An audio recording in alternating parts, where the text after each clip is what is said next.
Friends, welcome to quick and easy. Friends, Diwali પતી ગઈ, આપણે બધાએ એન્જોય પણ કરી લીધું. આપણે બહુ બધા નાસ્તા પણ બનાવ્યા, પણ એ નાસ્તા જ્યારે ડબ્બો ખાલી થવામાં થોડોક નીચે બાકી હોય ને, ત્યારે તું ખા એમ ઘરમાં એ નાસ્તો અટવાય.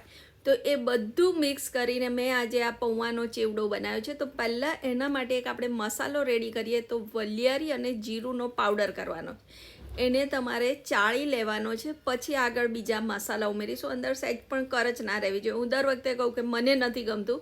હવે એની અંદર આપણે સંચર પાવડર, 5 ચમચી ખાંડ, હા મને થોડોક ગળચટ્ટો જોઈએ છે એટલે એની સાથે 1 મોટી ચમચી મેં લાલ મરચું ઉમેર્યું છે, થોડોક ચાટ મસાલો ઉમેર્યો છે, મીઠું સ્વાદ પ્રમાણે ઉમેર્યું છે. જો તમને ખટાશ જોઈતી હોય તો તમે લીંબુના ફૂલ પણ ઉમેરી શકો છો, પણ મેં નથી ઉમેર્યો. આપણો મસાલો રેડી. હવે આ નાયલોન પૌવાને મારી પાસે ઓવન છે એટલે મેં 100 ડિગ્રી ઉપર 10 મિનિટ માટે એને શેકી લીધા. ના હોય તો તમારે તાંસળામાં. એની સાથે મેં 4 પાપડ લીધા છે. આ મકાઈ ચેવડો વધ્યો તો ઝીણી સેવ વધી હતી અને જાડા મઠિયાવાળી સેવ વધી હતી. એ સાથે મેં આ બીજા મસાલા લીધા છે: દાળિયા, સિંગદાણા, કાજુ, દ્રાક્ષ, લીલા મરચાં, કોપરું, લીમડો, તલ. હવે તેલ મૂકી અને એમાં તમારે પહેલાં રાઈ અને હિંગ ઉમેરી દેવાની છે. અને સૌથી પહેલાં સિંગદાણા, કારણ કે સિંગદાણાને તળાતા થોડીક વધારે વાર લાગે. અને સિંગદાણા સાથે જ તમારે મરચું અને લીમડો ઉમેરી દેવાનો છે, કારણ કે એમનું પણ મોઇશ્ચર ઉડવું જરૂરી છે. એ અડધી પોણી મિનિટ તળાઈ જાય એટલે એમાં તમારે દાળિયા ઉમેરી દેવાના છે. અને એકાદ મિનિટ પછી એમાં તમારે દ્રાક્ષ અને કાજુ ઉમેરી દેવાના છે. આપણે 1 બાય 1 જેને તળાતા વાર લાગે એને પહેલાં ઉમેરીશું, બાકીનું બધું ધીરે ધીરે. હવે દ્રાક્ષ અને કાજુને સહેજ પણ વાર નહીં લાગે અને કોપરાને સૌથી ઓછી વાર લાગશે, એટલે આપણે એને છેલ્લે ઉમેર્યું.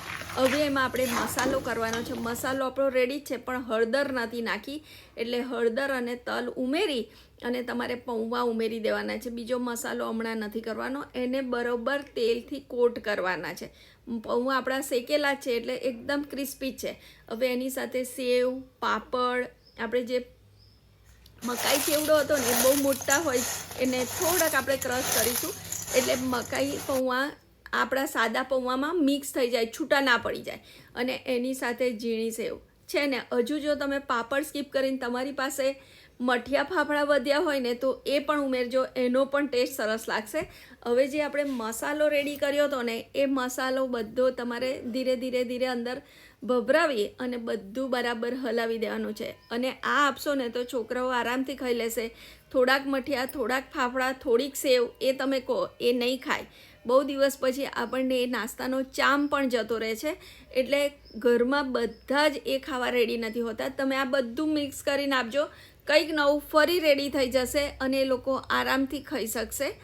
તો આ ઇઝી મેથડનો મેં તમને નાયલોન પૌવાનો ચેવડો બતાવ્યો છે અને બહુ જ ઓછા તેલમાં બને એવી રેસીપી છે. તો તમે ચોક્કસથી ટ્રાય કરજો. મારી ચેનલને સબસ્ક્રાઈબ કરજો. Thank you.